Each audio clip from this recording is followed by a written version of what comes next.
നീ എന്താണ് എന്നെ പറ്റി വിചാരിച്ചേ? എനിക്കൊന്നും അറിയില്ലെന്നല്ലേ? എനിക്കിതൊക്കെ പണ്ടേ അറിയായിരുന്നു. ഞാനൊന്നും പറഞ്ഞില്ലെന്നുള്ളൂ.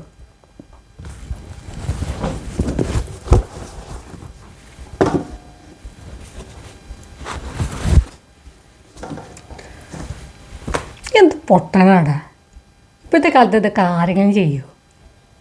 അല്ല, നിനക്ക് തോന്നുന്നുണ്ട് അവൾ നിന്നെപ്പോലും ഒരുത്തനെ ഇഷ്ടപ്പെടുന്നു?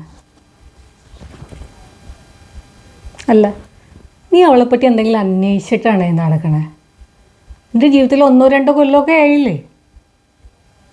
ഹാർവാർഡ് യൂണിവേഴ്സിറ്റിയിലെ സ്കോളർഷിപ്പ് വേണ്ടാന്ന് വെച്ചിട്ടാണ് നീ ഇങ്ങനെയൊക്കെ നടക്കണമെന്ന് നീ ആലോചിക്കണം കേട്ടാ.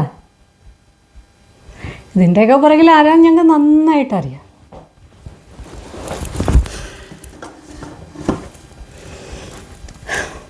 നിൻ്റെ ജീവിതത്തിൽ നീ ആയിത്തീരണമെന്ന് ആഗ്രഹിച്ചത്, പ്രതീക്ഷിച്ചത് നീ ആർക്കെങ്കിലും വേണ്ടി വിട്ടുകൊടുക്കണോ? നീ ഒന്ന് ആലോചിച്ച് നോക്കിയേ. നിൻ്റെ ജീവിതത്തിൽ നിന്നെ സംരക്ഷിക്കാനോ രക്ഷിക്കാനോ ആരെങ്കിലും ഉണ്ടായിട്ടുണ്ടോ?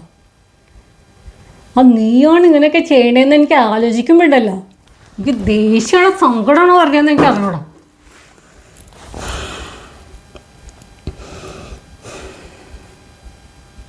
ഞങ്ങൾക്കൊക്കെ എന്തോ പ്രതീക്ഷയായിരുന്നു അതിനെപ്പറ്റി. പ്ലീസ് അണ്ടർസ്റ്റാൻഡ് യുവർ സ്ട്രെങ്ത് കേട്ടോ. ഇങ്ങനെ വീട്ടിലിരുന്ന് ഡിപ്രഷൻ അടിച്ച് ജീവിക്കാനുള്ളതല്ല ജീവിതം. ഇതൊന്നും എനിക്ക് ഞാൻ പറഞ്ഞ കാര്യമൊന്നുമില്ലല്ലോ. എടാ, come out of it, come on.